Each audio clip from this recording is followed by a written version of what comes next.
శ్రీ గురుదత్త. జై గురుదత్త. శ్రీ మహాగణాధిపతయే నమః. శ్రీ సరస్వత్యై నమః. శ్రీపాదవల్లభాయ నమః.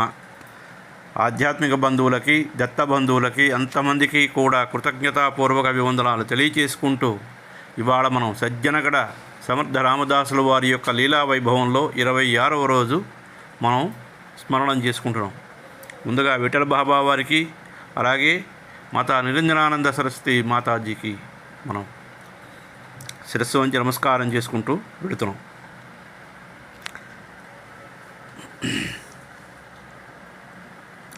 సమర్థుల వారికి శిష్యులంతమంది కూడా పాదాభివందనం చేసి వారి సన్నిధిలోకి మాతృప్రేమను సంపూర్ణంగా ఆస్వాదించారు. గురుదేవుల తాలూకా చల్లని చూపులే వారి మనస్సులకి పరిపుష్టం చేశాయి. సమర్థులేమి సెలవిచ్చారో అని అందరూ చేతులు కట్టుకుని నిలబడితే గురుదేవులు ఆజ్ఞాపించారు, జయరాం, ఆలస్యం ఎందుకు? మీరజ్ పట్టణ వ్యవస్థను పునరుద్ధరించవలసి ఉంది.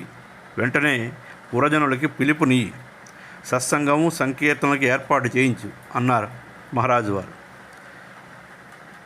వెంటనే చేయిస్తానని చెప్పి జయరాం వెంటనే తనకు తెలిసినటువంటి పలుకుబడినంతా ఉపయోగించి తనకు తెలిసినటువంటి వ్యక్తిని వెంటనే ఈ విషయానికి పురమాయించి ఆ వ్యక్తి మంచి ధనవంతుడు మరియు ధార్మిక బుద్ధి కలిగిన వాడు అవడం వలన కొన్ని గంటల్లోనే సత్సంగం, సంకీర్తన చేయడానికి వీలుగా ఒక దేవాలయ ప్రాంగణాన్ని సకల ఏర్పాట్లు చేశారు.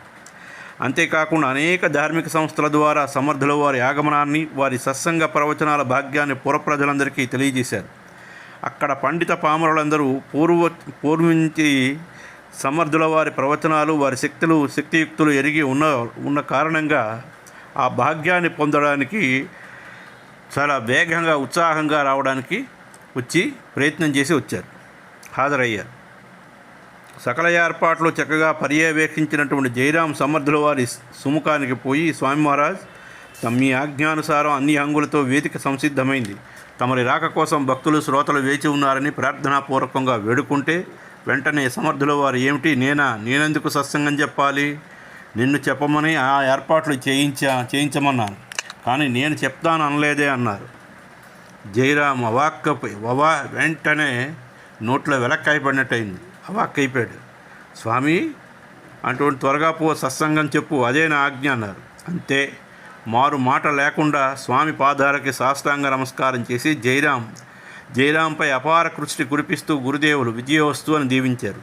సమర్థుల వారి ఆశీర్వచనాలు నిండా ఉన్నాయేమో. దృఢ విశ్వాసంతో జయరాం ధైర్యంగా వెళ్ళి వేదికపై కూర్చుని ముందు గురుకీర్తన చేసి శ్రీనామ సంకీర్తనం చేశాడు. వీణుల విందైనటువంటి ఆ నామామృతుల హరిలో అశేష ప్రజానీకం అంతమంది కూడా సంతోషించారు. శ్రావ్యమైనటువంటి అతని కంఠస్వరం అందరినీ ముగ్ధులు చేసింది. ఎవరికి వారే పరిసరాలను మర్చిపోయి సంకీర్తన ప్రవాహంలో మునిగిపోయారు. అదే సమయంలో ఆ ప్రదేశానికి ఆ పట్టణాధికారి ఒకరు వచ్చారు. మహాకర్కూటకుడు, చండశాసనుడైన వాడు కూడా వచ్చి దూరంగా నిలబడి ఆ దృశ్యాన్ని తిలకించాడు. సంకీర్తనను మొత్తం విన్నాడు. ఆయన వచ్చినటువంటి సంగతి ఈ సభ్యుల్లో కొంతమందికి తెలిసింది. ఏమి గందరగోళం జరుగుతుందో అని కొంత భయాందోళనకు గురయ్యారు. కానీ జయరాం మాత్రం తన సంకీర్తన తర్వాత ప్రవచనాన్ని ప్రారంభించారు. పుణ్యాత్ములారా, దయకు ప్రతిరూపం శ్రీరామచంద్రమూర్తి, ధర్మానికి, స్నేహానికి ప్రతీక అతను. అందుకే అతన్ని మర్యాద పురుషోత్తముడని మురులు కీర్తించారు. జనులు కూడా అలాగే మనస్ఫూర్తిగా, హృదయపూర్వకంగా మెచ్చుకున్నారు. ఆయన సర్వాంతర్యామి, సర్వజ్ఞుడు, సర్వజగన్నియామకుడు, సర్వజీవుల పట్ల ప్రేమ కలిగి నివర్తించాడు. ఆయన ప్రేమించిన జీవులు అనగా నరులు, వానరులే కాక పశువులు, పక్షులు అనే భేదం లేకుండా ఆయన అభిమానాన్ని, కరుణను పొంది కృతార్థన చేసుకున్నారు. రాక్షసులను సంహరించిన వాడని మనం స్తుతి చేస్తున్నాం. కానీ ఆ రాక్షసుల్లో దుర్గుణాలని, తద్వారా వారికి సంక్రమించిన పాపాలని తన బాణంతో భస్మం చేసి వారి ఆత్మలకు ఏ విధమైనటువంటి సంక్షోభం లేకుండా తనలోనే లయం చేసుకున్నాడు. ఇది కడు చిత్రమైనటువంటి పద్ధతి. శ్రీరాముడితో పోల్చదగినటువంటి మానవుడు కానీ, ఆయనతో సమానమైనటువంటి వ్యక్తి కానీ సృష్టిలో లేడు. కేవలం నామజపంతోనే సర్వులకి పాప ప్రక్షాళనం చేయించగలిగినటువంటి శక్తిమంతుడు శ్రీరామచంద్రమూర్తి. అయితే ఆయన కృప కానీ, ఆయన దర్శనం కానీ పొందాలంటే ముందు సజ్జనుల సహవాసం, సన్మార్గ ప్రవర్తనం ఎంతో ముఖ్యం. ఇవేమి లభించినా లభించకపోయినా సద్గురువుల సాన్నిధ్యం శ్రీరామ దర్శనాన్ని ప్రసాదించగలదని ఖచ్చితంగా చెప్పగలం. ఎందుకంటే వారు బ్రహ్మ, విష్ణు, మహేశ్వర సమిష్టి స్వరూపులు మరియు ఘటనాఘటన సమర్థులు. కాబట్టి ఆత్మబంధువులారా, అందరూ అనండి సద్గురు మహారాజ్కి జై అని అందరితో అనిపించారు. ఈరోజు సభ ముగిసింది. తర్వాత జయరాముకి దుర్మార్గుడైనటువంటి ఒక అధికారి వచ్చి ఇదంతా విన్నాడని తెలిసింది. సరే అని ఏమి గొడవ చేయలేదు కదా అని గురుదేవులు సమర్థుల కృప మనకు అండగా ఉంది కదా అన్నాడు తన తోటి శిష్యుడైనటువంటి గోపాలతో. ఏది ఏమైనా గురువు అనుగ్రహం పొందేం కదా మనకి అని వాళ్ళిద్దరూ అనుకుని సంతోషించారు. గురు కృప వలన ఏ అంతరాయము ఏ అవాంతరం లేకుండా కథంతా కూడా రసవంతరంగా సాగిందని సంతోషించారు వాళ్ళిద్దరూ. మరుసటి రోజు ఉదయమే గురుదేవులు నదీ స్నానానికి వెళుతున్నారని చెప్పి వెళ్ళారు జయరాం. గోపాల్ ఇక్కడే ఉన్న సమయంలో ఇద్దరు రాజోద్యోగులు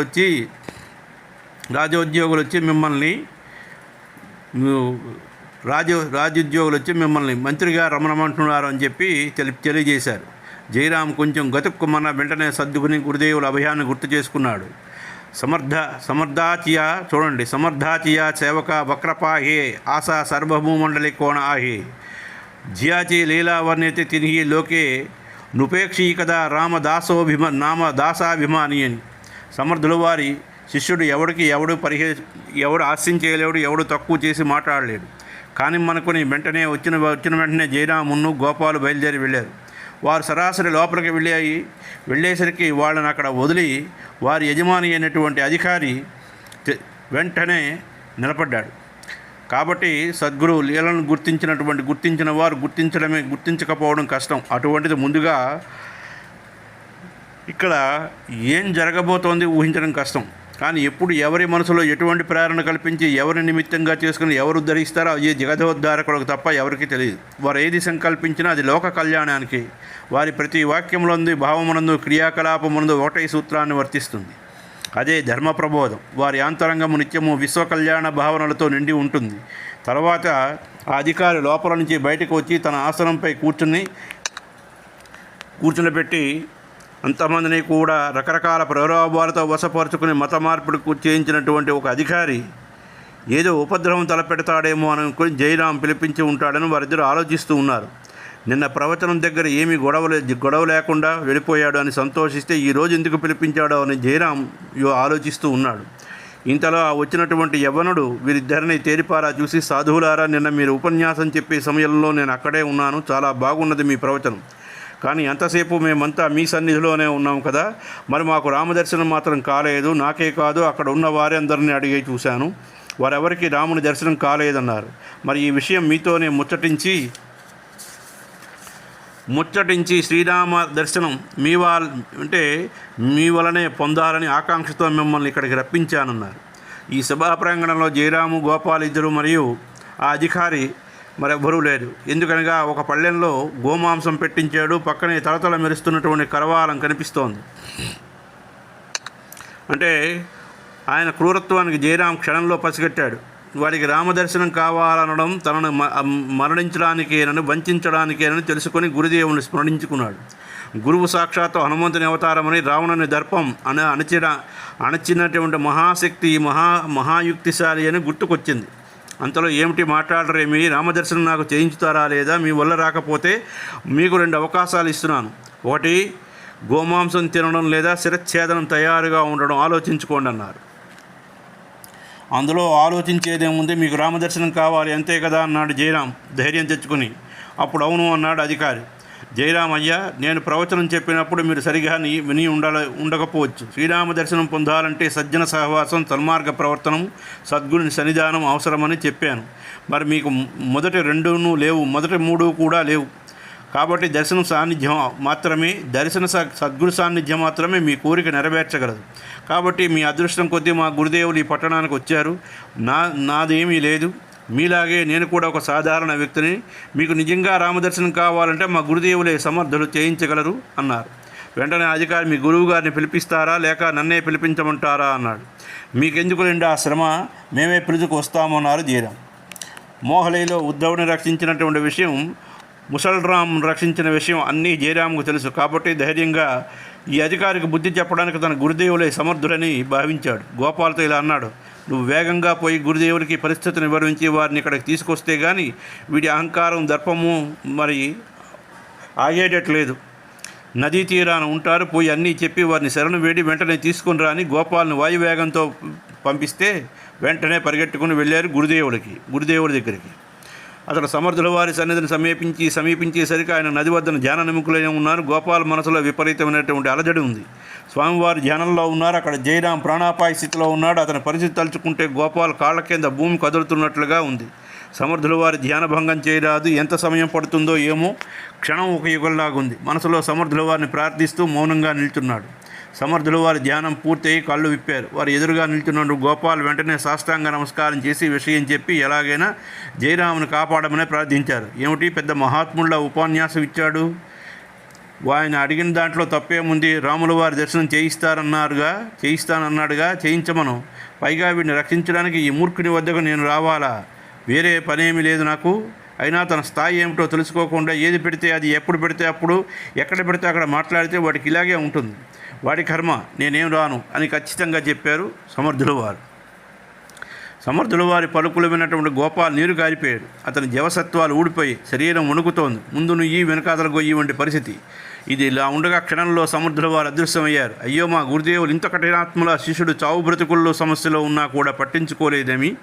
మన మనస్సు అని పరిపరి విధాలుగా యోచిస్తున్నప్పటికీ శ్రీరాములు గురువులపై తనకు గల భక్తితో వారిని స్మరించుకుంటూ నెమ్మదిగా కోట వైపు నడిచాడు. సమర్థుని మనస్సు వెన్నకన్నా మృదువుగా ఉంటుంది. ఆయన బహిరంగంగా ఎంత గంభీరంగా ఉగ్రంగా ఉన్నా అంతరంగంలో శిష్యులపై అపారమైనటువంటి ప్రేమ కలిగి ఉంటారు అనేది ఈ సన్నివేశం ద్వారా మనకు తెలుస్తుంది. కంటికి రెప్పమా అదిగా కంటిలో నలుసు పడవచ్చునేమో కానీ శిష్యుని తాలూకా రక్షణలో మాత్రం ఎల్లవేళలా అప్రమత్తంగా ఉంటారు. తన శిష్యులకు ఎటువంటి సమస్యలు వచ్చినా, ఏ ప్రమాదం కలిగినా వారి వెన్నంటి ఉండి కాపాడతారు. మరి జయరాం విషయం నిన్న సమర్థుల వారు ఊరుకుంటారా? అక్కడ నుండి అదృశ్యమై రాజావారి కోటలో ప్రత్యక్షమయ్యారు. దర్బారులో టీవీగా కూర్చున్నటువంటి అధికారిని కూర్చున్నాడు.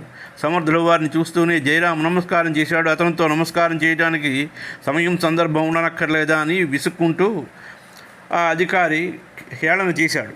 సమర్థుల వారు ఆ అధికారితో, మీరు రాముల వారి దర్శనాన్ని కాంక్షిస్తున్నారని తెలిసి చాలా సంతోషమైంది. రాముల వారి దర్శనం చాలా చాలా సులభం, పూలని నలపడం కన్నా సులభం అన్నారు. వెంటనే సరే కానీలేండి అని అన్నాడు. సమర్థుల వారు నాతో కొద్ది దూరం నడిచి రావాలన్నారు. ఓ అంతే కదా, తప్పకుండా నడిచి వస్తాను పదండి అన్నాడు. సరే రండి అని సమర్థుల వారు నడక ప్రారంభించారు. నడిచి తిన్నగా కోట గోడ బురుజు వద్దకు చేరారు. ఆ కోట గోడ బురుజులోకి చిన్న రంధ్రం ఉంది. దాని వద్దకు చేరుకొని నా వెంట రండి, శ్రీరామ దర్శనం అవుతుంది అంటూ గోడకి ఉన్న రంధ్రంలో సూక్ష్మ రూపం ద్వారా దూరి అవతలకు వెళ్ళి స్వస్వరూపాన్ని ధరించారు.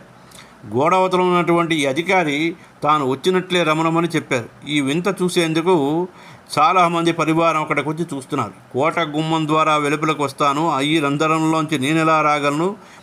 కాబట్టి ఈ దారి గుండా నేను వస్తే నాకు రాముడు కనిపించడు, ఆ దారి గుండానే రావాలి, అప్పుడే రాముడు కనిపిస్తాడు అంటాడు సమర్థుల వారు. కోట గోడకు ఉన్న రంధ్రాలు ఆయన చేతుల దూరంలో కష్టము. ఈ మా అధికారి, నేను చుట్టూ తిరిగి మామూలు దారిలో వస్తాను, చూపించండి మీ రాముల వారిని అంటాడు ఈ అధికారి. అది అలా కుదరదు, ఆ రంధ్రంలోంచి రావాలంటారు. అతని వెంట జయరామును వదిలి కోటలోని సైన్యాధికారులు ఎంతమంది వచ్చారు. అందరితో కూడా జయరాం కూడా పరుగున వచ్చాడు. అందరూ ఆశ్చర్యంగా చూస్తున్నారు ఈ వింత దృశ్యాన్ని. సముద్రుల వారు, జయరాం నువ్వు కూడా రా అనగానే వేగంగా పోయి రంధ్రంలో గుండా గురువుగారి వద్ద నిలిచాడు. తన భారీ కాయాన్ని ఈడ్చుకుంటూ రొప్పుకుంటూ ఆయాసపడుతూ పడి లేచి వెలుపలకు చేరుకున్నాడు. అధికారి, మీరు నేను చెప్పిన దారిలో వచ్చి ఉంటే మీకు